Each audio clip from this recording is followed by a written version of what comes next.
Calote no fundo MXRF11, o fundo imobiliário com o maior número de cotistas que existe no mercado financeiro. Perceba na tela o relatório gerencial, o qual a XP acabou disponibilizando. Com esse relatório você saberá exatamente o que foi esse calote, como também, será que isso é um risco e eu preciso vender os meus ativos, o meu fundo imobiliário MXRF11, ou uma oportunidade que eu devo comprar ainda mais. Vamos começar com a parte do brand desse relatório. Sempre o brand do relatório do MXRF11 nunca foi muito assim bonito, nunca foi algo inteligível. Só que o mercado acaba se desenvolvendo e hoje em dia eles deixam algo mais palatável para que as pessoas consigam analisar de forma mais simples. Você percebe que ele tem um rendimento distribuído de 10 centavos, um yield mensal de 0,98%, um yield anualizado de 12,37%, e ele acaba batendo o CDI em 153,8%. Então, uma rentabilidade expressiva. Pois bem, o MXRF11, que é o Max Renda, tem como objetivo auferir ganhos pela aplicação dos seus recursos, como CRI, debênture, LCI, LH e cotas de outros fundos imobiliários. Mais para baixo você perceberá a distribuição, o quanto ele aloca em cada tipo de ativo, qual é a estratégia, ele irá render quanto em relação ao CDI, ele irá render quanto em relação à inflação. Em relação à inflação é muito importante, não tenha dúvida disso. Vamos descer aqui para você perceber o seguinte. Bom, a primeira coisa que você tem que entender é que, de receita, quanto é que foi o lucro, o rendimento distribuído e o lucro que ele teve nesse período. Perceba que ele teve uma receita de 36 milhões e um rendimento, um resultado de 33 milhões aproximadamente, e distribuiu quase que todo esse valor. Isso é bom para o acionista. Primeiro, que você está observando que existe um lucro, e segundo, que você está percebendo que você está recebendo esse recurso financeiro, que seria mais ou menos uma distribuição média por cota de 10 centavos. Então, a cada cota que você tem, você acaba recebendo 10 centavos. Vamos descer aqui um pouco mais, que você percebe um comparativo em relação ao IFIX. O IFIX é um indicador para fundos imobiliários, vamos falar desse jeito mais simples, que seria a média dos principais fundos imobiliários, os mais relevantes do mercado. Você verifica a média do desempenho, dentre eles uma média ponderada, ok? E o IFIX acabou tendo 15,97 ao longo do tempo de rentabilidade. Já quando você olha o MXRF11, ele teve uma rentabilidade maior. Isso é importante. Você tem que vencer o indicador do seu mercado. Se você investe em uma ação, o ideal é que você venha bater o Ibovespa. Se você investe em fundos imobiliários, o ideal é que você venha bater de fato o IFIX. E se você investe em renda fixa, o ideal é que você bata ao menos o CDI. E pode parecer estranho, mas eu vou te dizer, não é, porque eu já vi isso na prática, já vi amigos me apresentarem investimentos que não batiam CDI e eram de renda fixa. Imagine só, você poderia deixar seu dinheiro na caixinha no Nubank que rendia mais. E eles fizeram toda uma estratégia, toda uma tratativa, conversaram com o gerente, subiram, desceram e no final de tudo acabaram tendo uma rentabilidade menor do que o CDI. Isso acontece com frequência, para não dizer sempre, infelizmente ainda no mercado financeiro. Pois bem, vamos descendo aqui. Essa parte eu acho bem importante, que é o deságio por cota patrimonial. Veja o seguinte, ele está com um deságio da cota patrimonial de acima 3,7%, com mais ou menos uma cotação de mercado de R$ 10,06 MXRF11. Você deve saber que o MXRF11 ele acaba oscilando muito nessa faixa dos R$10. Pouquíssimas vezes você tem uma oportunidade, talvez, de comprar esse fundo imobiliário abaixo dos 10, 9, algumas vezes já até bateu R$8. Em contrapartida, o MXRF11 já chegou a valer R$14 aproximadamente, quase que 15. Sabendo disso, como ele fica na média ali dos R$10, ele ficando mais ou menos nesse sentido, você acaba tendo um yield de 8,6% mais o IPCA. Já quando a gente olha para o CDI, você acaba tendo um yield, um resultado, digamos assim, de 1,22% mais o CDI. Então, quando você investe no MXRF11, você tem que pensar que você está aportando o seu recurso financeiro para buscar uma rentabilidade ali próximo da inflação, mais uns 8, 9%. E isso se você comprar na média desse preço do 10,6 centavos. E vale dizer que isso não é nenhuma garantia. Até porque o próprio vídeo é sobre o calote que o MXRF11 está sofrendo. Como não tem garantia, possa ser que ele não seja pago em alguns pontos, possa ser que ele tenha inúmeros inadimplentes dentro do seu portfólio e ele não consiga distribuir os dividendos, isso acaba prejudicando o seu rendimento, os seus dividendos e etc. Isso pode acabar acontecendo. Mas vamos descer aqui, e é por isso, quando tem esse deságio patrimonial, você percebe que quando o deságio patrimonial está menos 5,5, o P sobre VP, o preço sobre o valor patrimonial daquele ativo está abaixo de 1, 0,95, 0,90, e nesse caso hoje em dia não está acima de 1, você acaba comprando um produto por um preço menor. Então existe um produto na sua rua que custa R$10. Todo mundo sabe que custa R$10. Sempre a dona Vera, qualquer pessoa que seja, te vendeu por R$10. Em um belo momento ela faz uma promoção, começa a vender por 9. Isso pode ser, tudo leva a crer que seja uma oportunidade. Você compra por 9, se você quiser você até revende por 10. Ou seja, existe um deságio em relação ao valor dele. Consequentemente, isso pode te levar a um ágio, porque quando a Vera começar a vender por R$10 novamente, você terá comprado um produto com custo de 9, porém que vale 10. Só aí você ganhou mais de 10% de valorização. Olha que interessante. Fundos imobiliários é a mesma coisa. Quando o preço sobre o valor patrimonial está abaixo de 1, isso significa, entre aspas, que existe um desconto em relação ao patrimônio daquele fundo. Normalmente, isso é uma oportunidade. Não para todas as situações, mas normalmente isso é uma oportunidade. E se você perceber, quando existe um deságio na cota patrimonial, um P sobre VP menor do que 1, você acaba tendo um yield maior, exatamente por essa questão de você estar comprando um produto com desconto. Vamos descer para entender de fato aqui o que foi que aconteceu. O MXRF11 está investindo em outros ativos, se você perceber nesses 3 CRIs da MRV, por exemplo.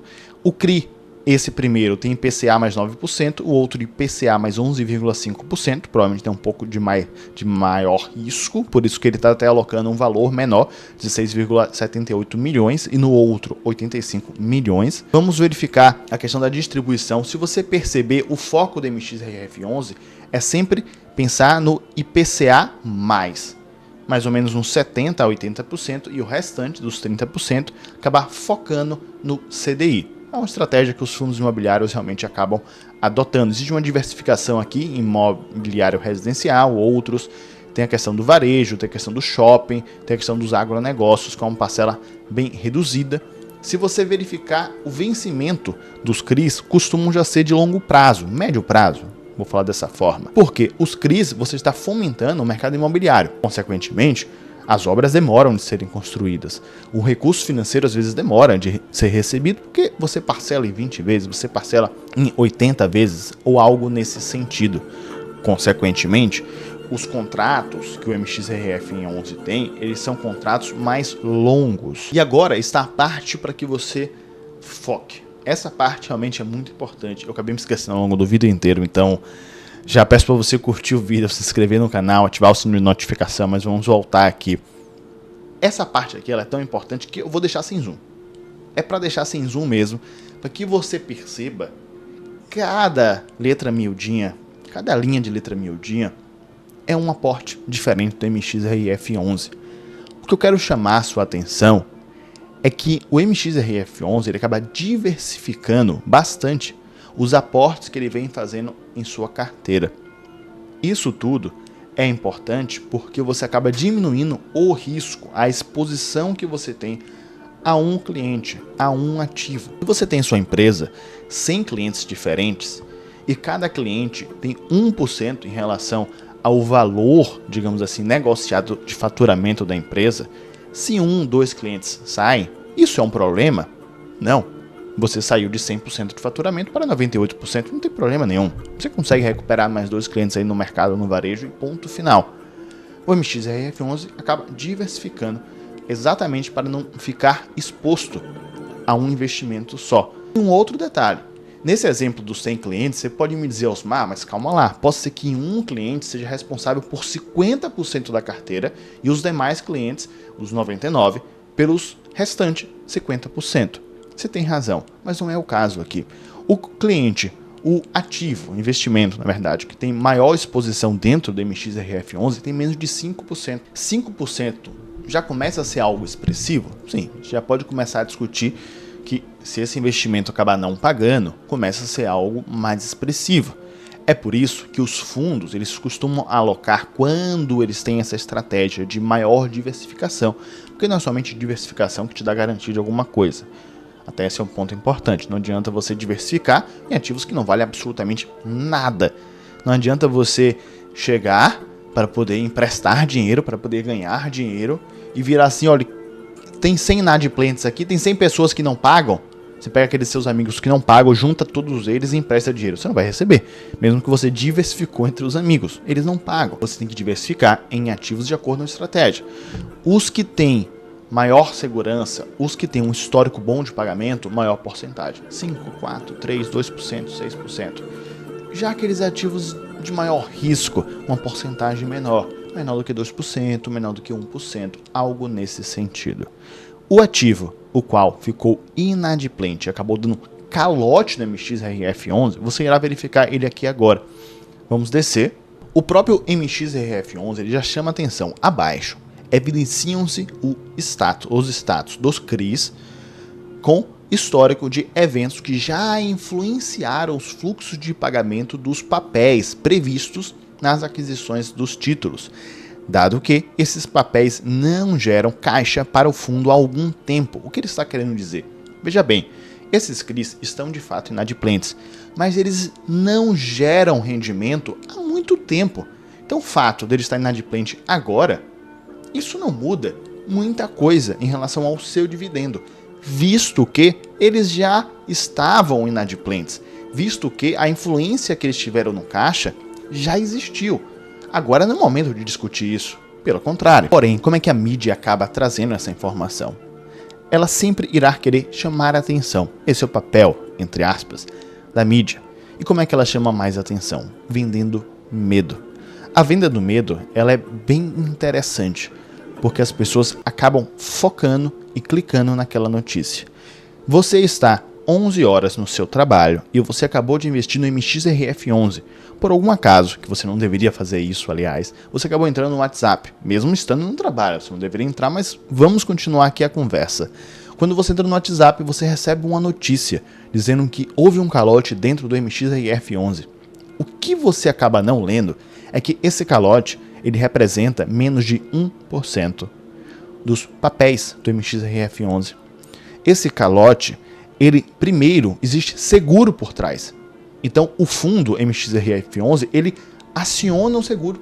Existe um calote. Ok, vou acionar o seguro. Pronto, alguma garantia por trás desse calote existe. Possa ser que demore 1 ano, possa ser que demore 3 anos. Pode, mas o fato é, existe um seguro para ser acionado, ponto 1. Ponto 2, estamos falando de menos de 1%. Ponto 3, o próprio fundo já comenta que esse fluxo de caixa não será prejudicado em relação aos seus dividendos, porque esse fluxo de caixa já foi prejudicado anteriormente. Já foi, isso aqui é passado. Isso aqui é passado. Contudo, você está no seu trabalho às 11 horas, não leu toda a notícia, só viu a manchete, se desespera e vende seu ativo. Nesse momento, quando você percebe essa notícia, você tem que se acalmar. Quando uma manchete dessa aparece, você tem que se perguntar, primeiro, se isso é verdade ou não. A fonte, qual é a fonte? Segundo, é realmente como a manchete está trazendo? Terceiro, qual a implicação que isso terá no fundo imobiliário? Eu já vou antecipar aqui o ponto em relação a essa notícia. Em relação a esse calote, a implicação que terá é: algumas pessoas irão vender pelo desespero, no medo. O senhor mercado, os acionistas que acreditam ainda no fundo imobiliário, irão recomprar rapidamente esses ativos por um preço mais barato. Você se recorda aqui no decorrer do vídeo que eu comentei que quanto mais barato você compra um fundo, maior o seu yield, maior a sua rentabilidade, maior o seu retorno. Muito provavelmente, essas pessoas estarão aproveitando a oportunidade para comprar um fundo imobiliário por um preço mais barato. Deste modo, saiba que essas notícias sensacionalistas que acabam existindo ao longo do tempo, elas servem para que você aumente o seu portfólio em investimentos que você de fato acredita. Se você não entende o que é MXRF11, se você não sabe o que é fundo imobiliário, se você não consegue passar por essas oscilações de mercado, não tem problema. Então nem pense nisso. Mas se você já conhece sobre fundos imobiliários, estudou o ativo MXRF11, talvez essa seja uma oportunidade de compra em um valor mais barato do fundo imobiliário. O que eu preciso, e aqui eu preciso mesmo chamar a atenção para você, que isso daqui não foi uma pegadinha. Talvez seja uma pegadinha da mídia, mas não uma pegadinha do conceito do fundo imobiliário em si. Mas existem pegadinhas dentro do mercado financeiro. Você deve conhecer alguma delas. Talvez a que você não conheça é uma pegadinha dentro do investimento fundo imobiliário. Bom, essa pegadinha já é uma pegadinha antiga, a maioria das pessoas acabam caindo dela, pensando que ganharam muito dinheiro ou pensando que perderam muito dinheiro. E na verdade não foi nenhum e nem outro, muitas das vezes. Eu recomendo que você assista esse vídeo, que eu falo de uma das maiores pegadinhas que existe no mercado de fundos imobiliários. Recomendo que você assista. Um grande abraço, meu nome é Osmar Tarajuda e eu te vejo daqui a pouco.